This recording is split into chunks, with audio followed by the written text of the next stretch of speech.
welcome to the Deep Dive. Today, we are really immersing ourselves in the foundational doctrine of the United States Army. We're talking Field Manual 3.0 Operations, the March 2025 version. That's right. And this isn't just some dusty manual. It's basically the operating system for the modern army. It lays out how they intend to fight and win. Exactly. It tackles this incredibly complex modern battle space head on. Warfare today isn't just land, sea, and air anymore. It's pushed out into space and cyberspace, too. And that complexity demands a truly integrated approach. That's why the core concept here is multi-domain operations. It's about looking at everything, all the domains, dimensions, forces, levels of command. To essentially overwhelm an opponent. The manual, the foreword, actually talks about creating multiple simultaneous dilemmas, even against enemies who might think they have an edge somewhere. Right. But it's not magic. The manual's very clear on this. Mastery doesn't just come from reading it. No, definitely not. It calls for a serious commitment. Learning, education, training, real experience. That's what builds competence. And that's kind of what we're doing here, right? Trying to pull out those foundational concepts, the building blocks for that competence. And one of the biggest themes, I think, is this idea of interdependence. Army forces have to fight as a team. It's not enough to just be good in your own lane, so to speak. That's crucial. Every leader, from a squad leader all the way up to the theater army commander, needs that offensive mindset. They need to be asking, how does what I'm doing enable operations beyond my own unit or function? A big shift in thinking for some, maybe. It has to be. If you're involved in planning, training, or executing operations, especially in a joint context, well, understanding FM 3.0 means understanding the Army's contribution, its capabilities, its whole approach. So, yeah, let's unpack this thing. Okay, so digging into foundations. Where do we even start? The manual jumps right back to Clausewitz. Yeah. Why begin there? With the difference between war and warfare. Well, it's essential, really. Doctrine needs an anchor, something constant. And Clausewitz, his core idea is that the object of war, the fundamental nature of it, that doesn't change. It's always about using force, or the threat of force, to compel an enemy to do your will to achieve some political goal. That political aim, that's the constant. Right, the why stays the same. But the how, that's always changing. Precisely. That's where warfare comes in. Warfare reflects the changing means, the context. Think about technology, air power, space, cyber. Especially cyber. These things radically alter how wars are fought, the character and the speed of it all. So even though warfare changes, we still talk about conventional warfare. How does the manual define that now? Yeah, it's still defined as, that violent struggle for domination between states or coalitions, usually fought directly with sort of comparable military forces. That basic idea goes way back, like to the Peace of Westphalia in 1648. But, and this is key, conventional operations today look nothing like they did even 20 years ago, because that fight is now totally embedded in this much wider, more complex operational environment. Which brings us right back to multi-domain operations. You mentioned the 5 domains in 3 dimensions. Let's define domain first. Okay. So a domain is basically a physically defined part of the operational environment. Land, maritime, air, space, and cyberspace. Each one needs its own unique set of skills and capabilities to operate in. The usual suspects. But the crucial part, you said, is their interdependence. They're not separate stovepipes. Absolutely not. That's maybe the most critical concept shift. Think about cyberspace again. It's unique because it doesn't really exist without the others. Right. Its operations depend entirely on links, nodes, servers, things that are physically located on land, at sea, in the air, or even in space.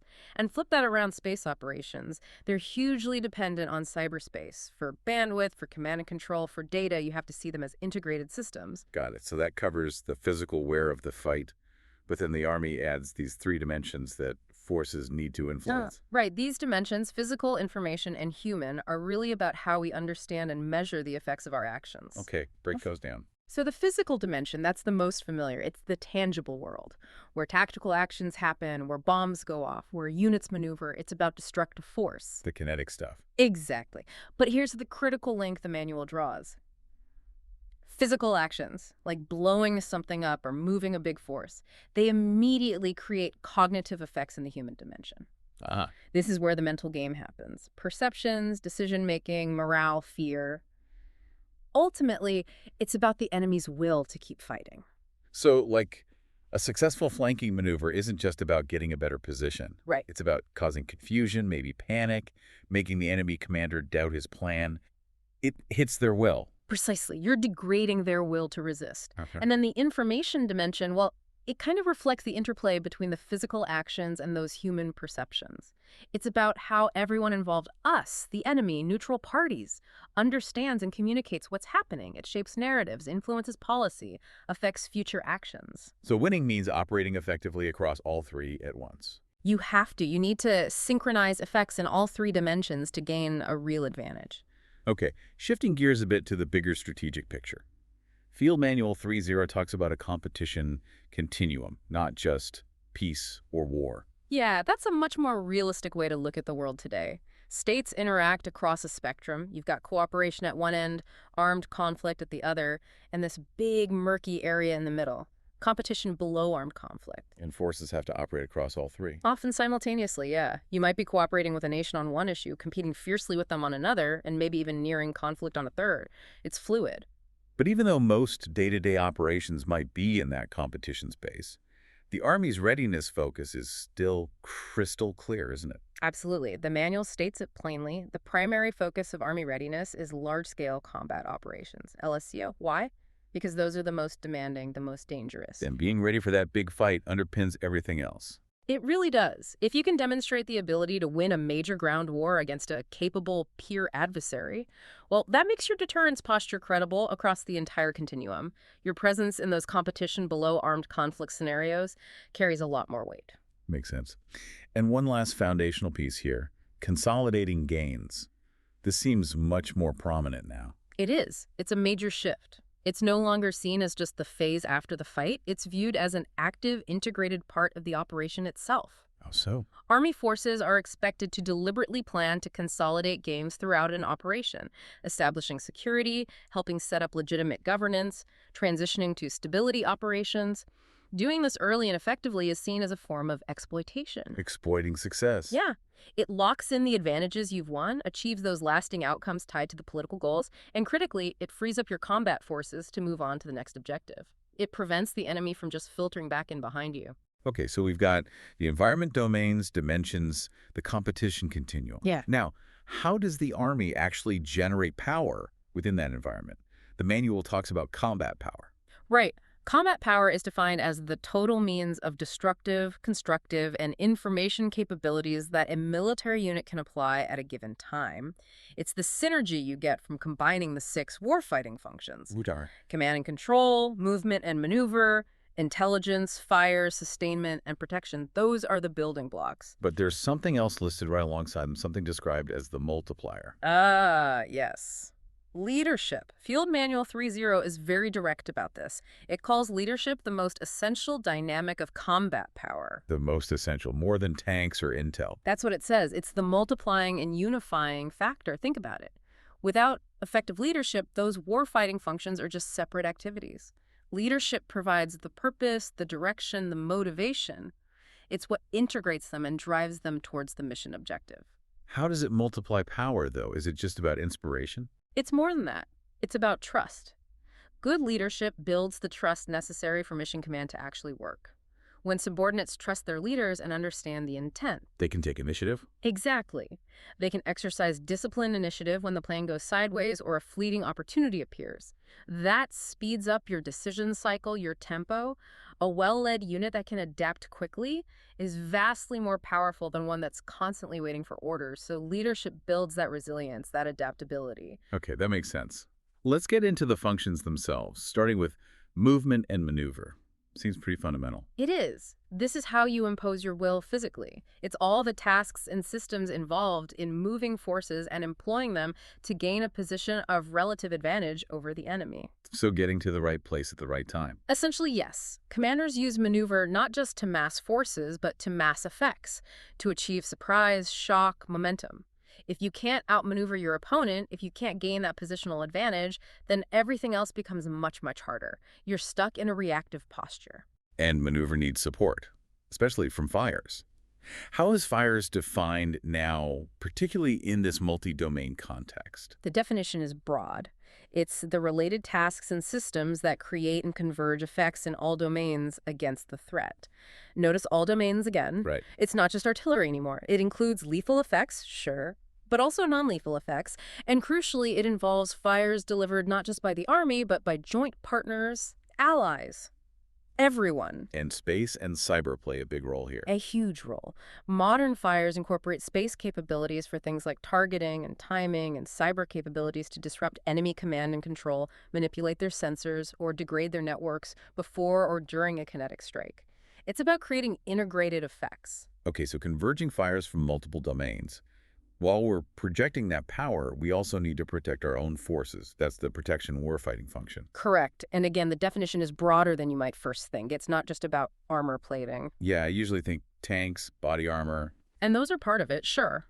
But protection encompasses all the tasks, systems, and methods used to prevent or mitigate detection, enemy effects, and hazards.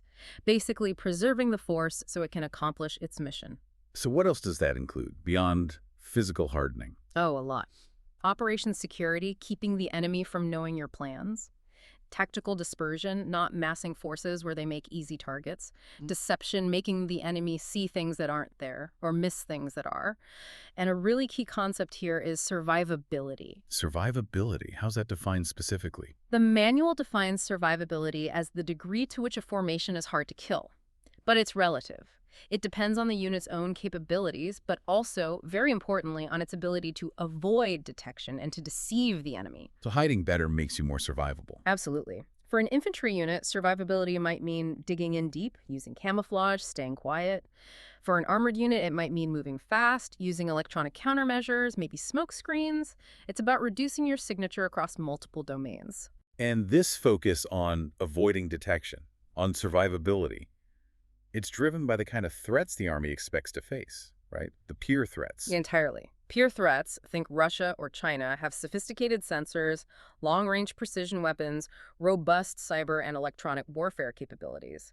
They can detect and strike targets across vast distances, potentially inflicting significant damage very quickly. Their goal is basically to stop us before we can get going. Or at least delay us long enough for them to achieve their objective. They want to neutralize our advantages, make our power irrelevant. And the manual outlines 5 broad methods they use to do this. Yeah, the 5 are information warfare, systems warfare, preclusion, isolation, and sanctuary. These aren't mutually exclusive. They often work together. The manual uses that really stark example from eastern Ukraine in 2014 to illustrate this.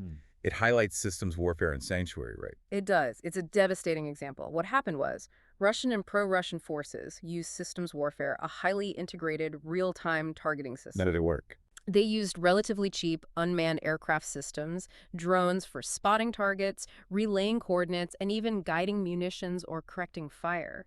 They found a Ukrainian battalion concentration and hit it with massed rocket fire. The results were catastrophic for the Ukrainians. A battalion practically wiped out in minutes. And how did sanctuary play into that? Well, the assessment is that the rockets were likely fired from inside Russian territory. That territory acted as a sanctuary, a place where the firing units were protected from counterattack because of political boundaries or perhaps overwhelming defensive systems. So the Ukrainians couldn't shoot back at the source. Exactly. And adding to that, the enemy extended their integrated air defense system, also based in that sanctuary, over the battlefield in Ukraine. This effectively denied Ukrainian forces air support and couldn't counter the enemy drones effectively. Their ground forces were isolated from air cover. Wow. So systems warfare provided the kill chain, sanctuary protected the shooters and their air defenses, and isolation denied the victims effective countermeasures. Yeah. That's a brutal combination. It is, and it perfectly illustrates the kind of integrated, multi-domain threat that FM30 is designed to counter. Okay, so we understand the threat environment and the tools, the warfighting functions. Now let's talk about how the Army plans to actually execute operations. FM30 lays out the tenets of operations. What are these? The tenets are basically desirable attributes, qualities that should be built into every plan and operation. They're not rigid rules, but more like guiding principles. There are 4 main ones: agility, convergence, endurance, and depth. Let's take them one by one. First, agility. Agility is all about speed and flexibility relative to the enemy. It's the ability to move your forces, adjust your plans, react to changes faster than the adversary can react to you. If you lose agility, you lose the initiative. And agility enables tempo, right? The Yeah. speed of operations. Precisely. Tempo is that relative speed and rhythm. In combat, you generally want a higher tempo than the enemy. It keeps them off balance, disrupts their decision making, lets you exploit opportunities before they close.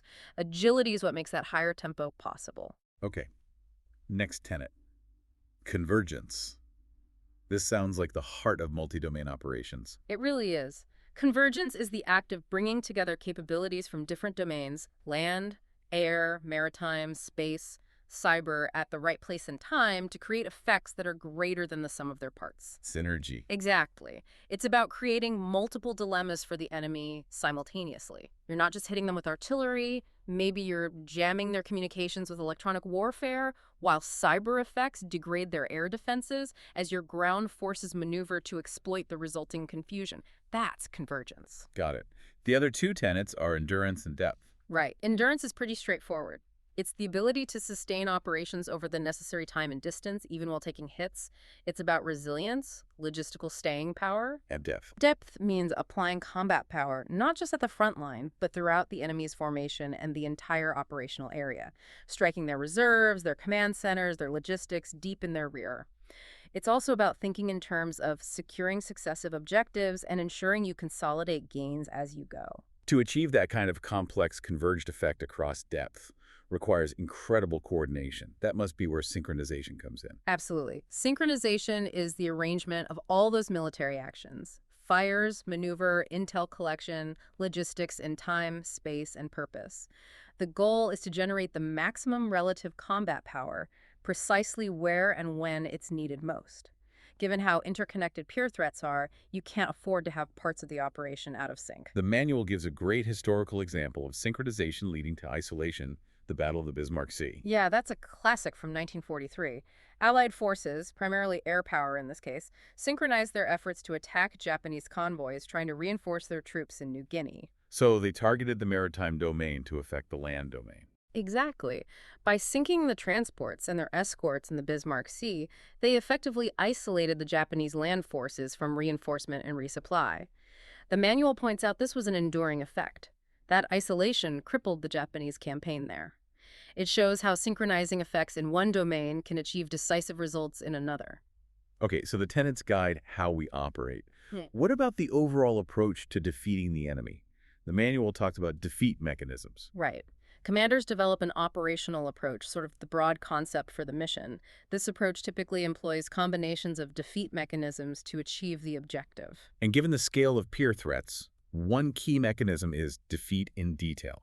Often, yes. You usually can't take on a peer adversary everywhere at once. Their forces are too large, too distributed. Yeah. So defeat in detail involves identifying vulnerable parts of the enemy's system or force and destroying or neutralizing them sequentially, piece by piece.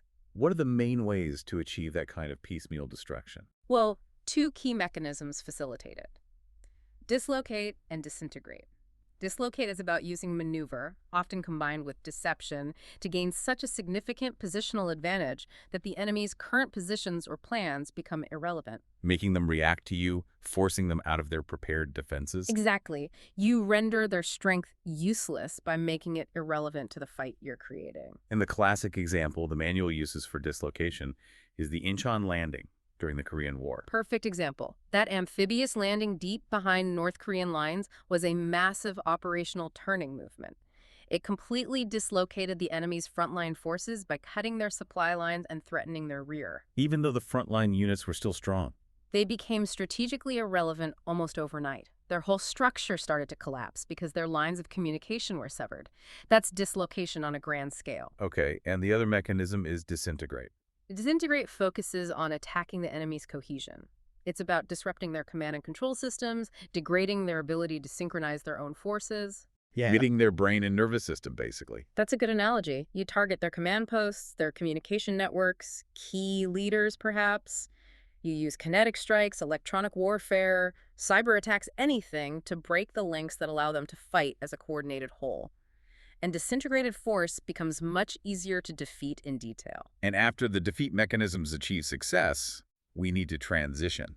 The manual introduces stability mechanisms for the post-conflict environment. Right, because victory isn't just about destroying the enemy force, it's about achieving the political objectives, which usually means establishing a stable and lasting peace. The force stability mechanisms are tools to influence the civilian population and environment. Compel, control, influence, and support. Briefly, what's the difference? Compel is using force or the threat of force to make people comply. Control is about imposing civil order, maybe restricting movement, seizing illegal weapons. Influence uses non-lethal means, information campaigns, engagement to change attitudes and behaviors. And support is about providing essential services, humanitarian aid, helping rebuild infrastructure. You'd likely use a mix of these depending on the situation. Let's bring these concepts back to the competition continuum, starting with that gray zone, competition below armed conflict. What's the Army's primary role there? In this phase, it's largely about shaping the environment. You're trying to gain advantages, demonstrate capability and resolve, reassure allies, and ultimately deter adversaries from escalating. But our adversaries are active here too, aren't they, using non-military means? Very much so. Adversaries like Russia and China are adept at using what the manual calls new type war or stratagems. This involves using information operations, economic coercion, political influence, cyber intrusions, all sorts of non-military tools to achieve strategic goals without triggering an armed response. They're trying to win without fighting. Or at least to set the conditions overwhelmingly in their favor if fighting does break out. So how does the Army counter this? What are the key organizational tools mentioned in the manual for this phase? Two specific types of units get highlighted. First, the Security Force Assistance Brigades, or SFABs. What's their mission? Their primary job is to advise, support, liaise with, and assess foreign security forces. They deploy globally to help build the capacity and capability of partner nations. Why is that important in the competition phase? Several reasons. It strengthens alliances, improves interoperability so we can fight together if needed, builds partner capacity so they can handle their own security challenges, and provides a persistent U.S. presence that counters adversary influence efforts. It's about building networks and partnerships. Okay, SFABs for partnership. What's the other key formation? The Multidomain Task Force, or MDTF. These are relatively new organizations specifically designed to counter adversary anti-access and area denial A280 systems. Those systems that try to keep us out. Exactly. The MDTS integrates long-range precision fires, missiles, rockets with non-kinetic capabilities like cyber, electronic warfare, space control, and information operations.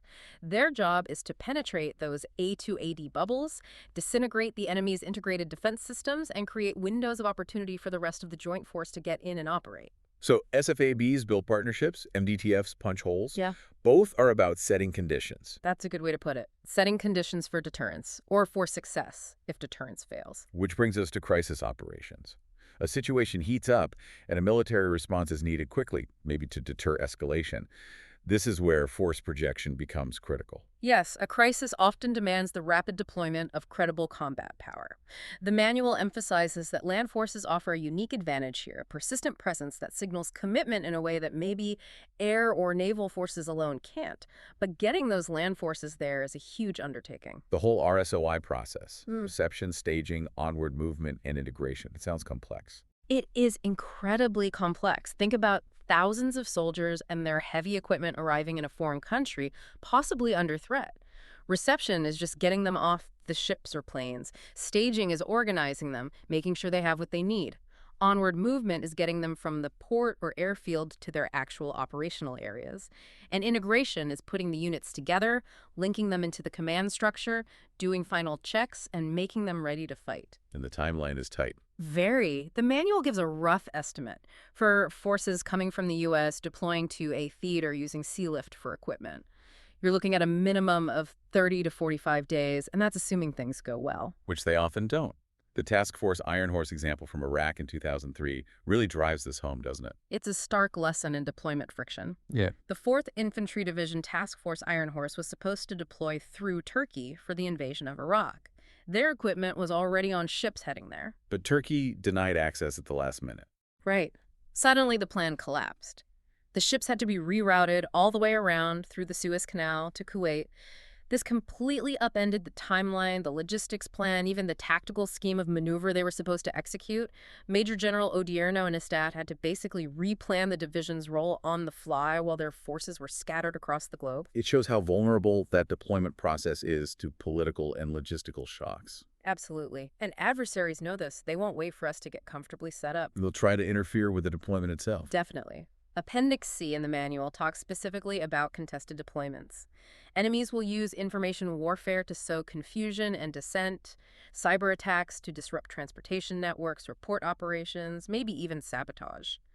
They'll target critical infrastructure not just overseas, but potentially within the strategic support area, even within the U.S. itself, to slow down or stop forces from ever leaving. Wow. So the fight starts before the forces even arrive in theater. The competition and potentially the conflict starts the moment deployment is ordered. Which leads us finally to armed conflict, specifically large-scale combat operations, LSCO. This is the most intense end of the spectrum. We're talking large formations, potentially corps in divisions, engaged in sustained combat against a peer enemy. The characteristics are high tempo, massive consumption of resources, fuel, ammo, medical supplies, and grimly, the expectation of significant casualties. And the Army never fights alone here, right? Never. LSCO is inherently joint. The Army will always operate as part of a joint force, often with multiple services and potentially coalition partners involved. The senior Army commander in a theater might be designated as the Joint Force Land Component Commander, responsible for orchestrating the land campaign within the Joint Commander's overall plan. Given the expected intensity and losses, sustainment must be a monumental challenge. It's huge. And it's a constant balancing act. You need efficiency to keep the force supply, but you also need protection. If you cluster your logistics bases for efficiency, they become lucrative targets for enemy long-range fires. So you have to disperse. You likely have to disperse supply points, build redundancy, maybe rely more on mobile logistics packages, but that complicates command and control and might slow things down. And critically, commanders must plan for losses, not just equipment, but entire units potentially becoming combat ineffective. Which means planning for reconstitution. Yes. Reconstitution is the process of rebuilding damaged units, replacing personnel equipment, reorganizing, retraining to get them back into the fight at some level of effectiveness. You can't assume you'll stay at 100% strength. Planning for reconstitution has to be part of the operational design from the start. One last point on LSCO. How does the Army operate in predominantly maritime theaters like the Pacific? Is the land force still relevant? Absolutely vital. Even in island chains or coastal regions, controlling key land terrain is often essential for the joint force. Think about bases for aircraft, sites for long-range missiles, logistics hubs, command centers. Holding critical islands provides security and enables freedom of action for air and naval forces. Land forces provide the foothold. They provide the persistent presence and secure the necessary infrastructure. And don't forget Army watercraft boats and landing craft. They play a crucial role in sustainment and moving forces between islands, supporting the overall joint maritime strategy. Okay, we've covered the environment, the tools, the methods. Let's bring it back to the people who have to make it all work, the leaders. How does the command structure, using echelons, manage this complexity? The echelon system, theater, army, corps, division, brigade, combat teams, and so on, is really about creating manageable spans of control. You can't have one commander trying to direct thousands of individual elements. Breaking the problem down. Right. Each echelon has specific responsibilities and capabilities. Generally, higher echelons, like corps and divisions, control the really scarce, high-demand assets, things like long-range fires, specialized intelligence platforms, major cyber or space capabilities. And they use those to shape the fight for the lower echelons. Exactly. They allocate those resources to weight the main effort, to set conditions for success for the brigades or battalions actually executing the close fight. This structure links tactical actions up to the broader campaign plan. Which happens at the operational level of warfare. Yes. The operational level is that crucial bridge. It's where commanders translate strategic objectives, the what, from national leadership into tactical tasks, the how for the fighting units. Planning and sustaining campaigns happens here. Without effective operational art, tactical victories might not add up to strategic success. And the absolute key to making this work across echelons, especially in chaotic environments, seems to be commander's intent. It's fundamental to the Army's command philosophy, mission command. The commander's intent needs to be a clear, concise statement of the purpose of the operation, the key tasks, and the desired end state. Simple enough to remember under fire. That's the goal. It should be easily understood and remembered even if you lose the detailed written order. And the manual has a specific guideline for communicating it. The two up, two down rule. Yeah. Commanders need to ensure their intent is understood at least 2 echelons down the chain of command. And just as importantly, leaders need to understand the intent of their commander 2 echelons above them. This provides context and allows for initiative. Which enables disciplined initiative. We mentioned it earlier. This is where subordinates act without orders. Or when the existing orders no longer make sense because the situation has changed dramatically. Disciplined initiative means acting proactively, seizing opportunities, or solving problems within the bounds of the commander's intent without waiting to be told. It requires trust and understanding up and down the chain. The manual uses the Battle of Midway as an example here, which is interesting because it's a naval battle. It is, but it perfectly illustrates the principle. In June 1942, the American dive bomber and torpedo plane squadrons got separated and lost contact with their carriers and each other. Communications were out. So they were flying blind, essentially. Pretty much. But the squadron commanders knew the overall intent: find and sink the Japanese carriers. They used their training, prior intelligence about likely enemy locations, and their own judgment, disciplined initiative to press on, find the enemy fleet at a vulnerable moment, and deliver a decisive blow. They acted without orders, based on intent, and changed the course of the war. That takes incredible trust from the higher commanders to allow that kind of action, which means commanders have to be willing to accept risk and delegate that acceptance. They absolutely have to. War is inherently risky. Uncertainty is a given. Commanders can't eliminate risk, but they must manage it. Part of that is deciding what risks are acceptable to achieve the mission and clearly communicating that tolerance down the chain through their intent and guidance. Sometimes you have to accept risk to create an opportunity or to maintain tempo. And all of this intent, initiative, risk acceptance becomes even more critical when technology fails, particularly communications. The manual stresses training for degraded communications. It's a non-negotiable requirement for fighting a peer adversary. We must assume our advanced communication networks, satellites, radios will be jammed, hacked, or destroyed. We can't build plans that rely on perfect, constant connectivity. So what are the solutions? Go back to runners. Maybe not runners, but definitely analog methods. Maintaining manual map boards and status charts and other than digital common operational picture. Using simpler, more robust communication methods as backups, like voice radio discipline, maybe even flares or messengers in some cases. But mostly, it comes back to mission command. Trust and understanding. Exactly. Well-trained units who understand the intent, who know their roles, who trust each other, they can continue to function even when the network goes down. There's that great quote from Lieutenant General Frederick Franks about his time commanding 7th Corps. Yeah, it's powerful. He said something like, more than 50% of battle command was non-electric. We practiced using intent. Commanders talked to each other. We were inside each other's heads. Inside each other's heads. That really captures it, doesn't it? That deep, shared understanding is more resilient than any piece of technology. It has to be. Technology enables, but the human element, leadership, trust, initiative is what ultimately prevails in the friction and fog of war. Hashtag tag outro. Well, we've covered a lot of ground today, really diving deep into Field Manual 3.0 operations. It's clear the Army is focused on this integrated multi-domain fight. Definitely. We hit the core ideas. The nature of war versus warfare, those 5 domains and 3 dimensions, the crucial synergy of the 6 warfighting functions, especially how fires and protection are evolving. And those tenets: agility, convergence, endurance, depth, guiding how operations should feel. Plus the deceit mechanisms like dislocate and disintegrate for tackling peer threats. And underpinning it all is leadership, commander's intent, and the absolute necessity of disciplined initiative, especially when things get tough, like when communications go down. For those of you listening who are studying this, remember that call to action in the FM 3.0 forward. It encourages everyone to engage with the doctrine critically, discuss it, write about it, referencing the Chief of Staff's Harding Project to constantly improve it. That continuous learning cycle is vital. Doctrine isn't static. Now, to leave you with a final thought, the manual emphasizes that the ultimate principle guiding all operations is objective. Achieve your objectives while denying the enemy theirs. Right. And we talked about how tactical success, like destroying enemy forces using defeat mechanisms, must ultimately serve the larger political goals, often achieved through those non-lethal stability mechanisms: compel, control, influence, support. So here's the question to chew on.